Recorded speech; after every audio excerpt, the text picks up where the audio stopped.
Hello everyone, welcome you all to this new video.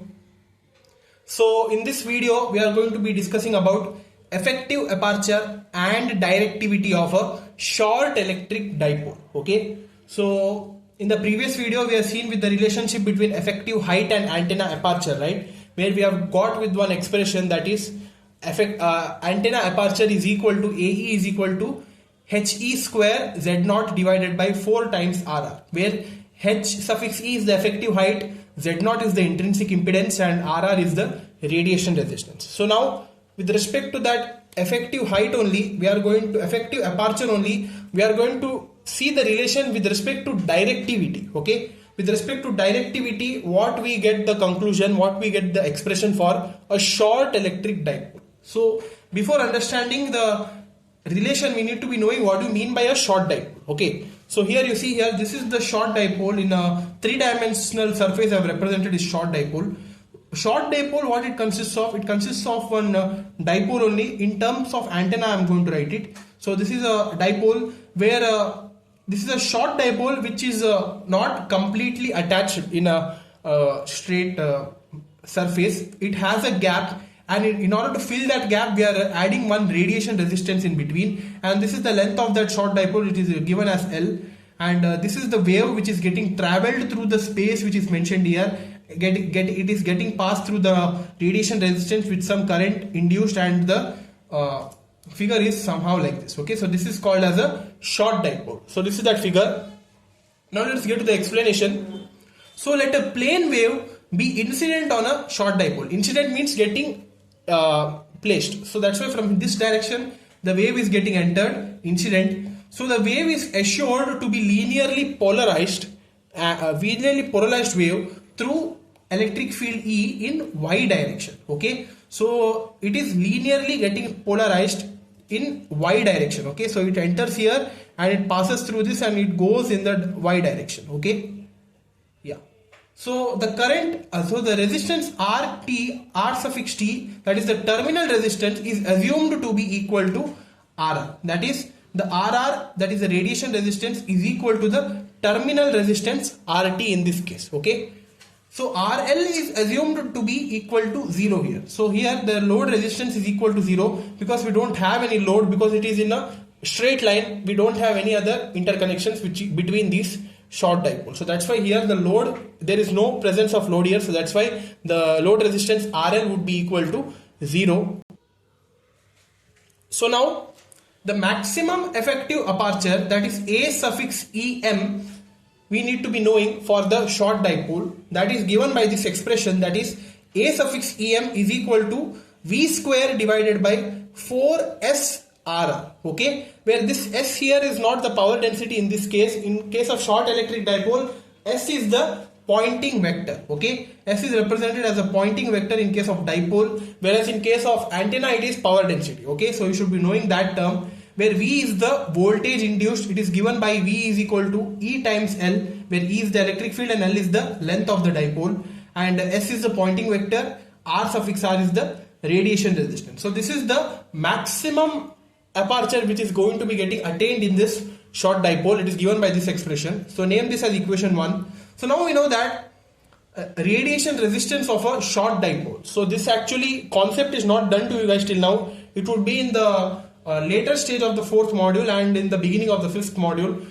But in order to derive this, we need that expression for radiation resistance of a short dipole. Okay, so that concept is not done, but before that concept only I have brought you the expression here. So this we are going to derive in the upcoming videos. So before that, this expression is required for this concept. So that's why I have written it. It is given by radiation resistance R suffix R is equal to of a short dipole is given by 80 pi square L square divided by lambda square into I average divided by I naught the whole square. Okay, so this is the radiation resistance of a short dipole. Mention it.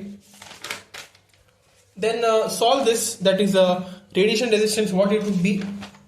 You see here we have here 80 pi square, right? 80 pi square is pi value is 3.14. 3.14 square, if you solve it and simplify, approximately you would be getting the answer as 790. Okay, into rest all the terms, write it as it is. I average by I naught into L by lambda the whole square. Okay, so name this as equation 3 now, where here the lambda is the wavelength, I average is the average current, and I naught is called as the terminal current. Okay, so the terminal current is nothing but the current which is passing through when we are entering an incident wave. Okay, so it is passing through this radiation resistance. That current is called as terminal current, and that is named as I naught here. Okay, so now power density S is given by of the incident wave is given by E square by Z naught. Okay, so here write this and name this as equation 4.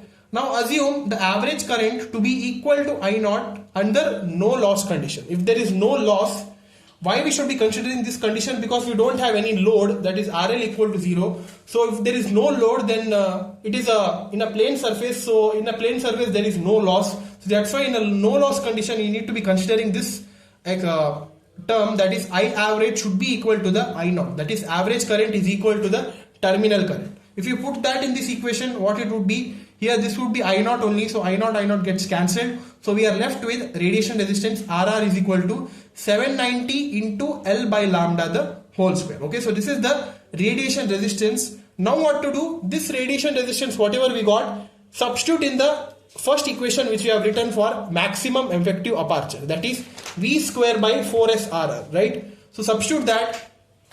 So here you see maximum effective aperture AEM is equal to V square by 4S RR, where V is given by E into L, right? So it would be E square L square divided by 4 into S. S is given by E square by Z naught, whereas in this case we are considering for power density for an incident wave, so that's why incident wave, since there is no loss, so that's why the incident wave is traveling in free space. So that's why now the impedance which we are considering is of free space, and for free space we know that it is given by 376.7 ohms, or you could be mentioning it as 120 pi. Okay, it's one and the same. So here the value of Z naught is 120 pi into the radiation resistance, whatever value we have got, that is 790 into L by lambda the whole square. So do this substitution and solve this, just to simplify it and get the final answer. Okay, so here what I have done is E square L square divided by 4E square 790 L square divided by 120 pi lambda square. Okay, so now what I have done, so you can see here E square L square term can be getting cancelled. After doing that, just bring this to the numerator, cross multiply, and we would be getting 120 pi lambda square divided by 4 into 790, that is 3160.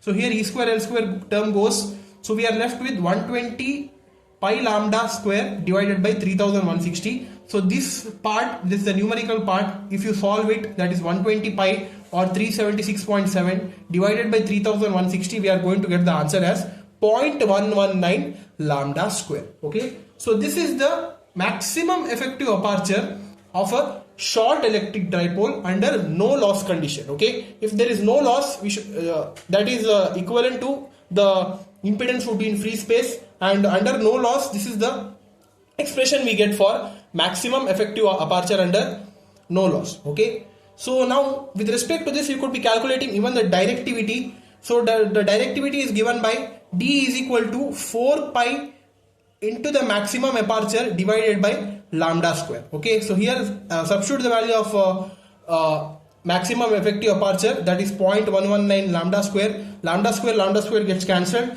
and if you multiply this, you will be getting our answer approximately equal to 1.5.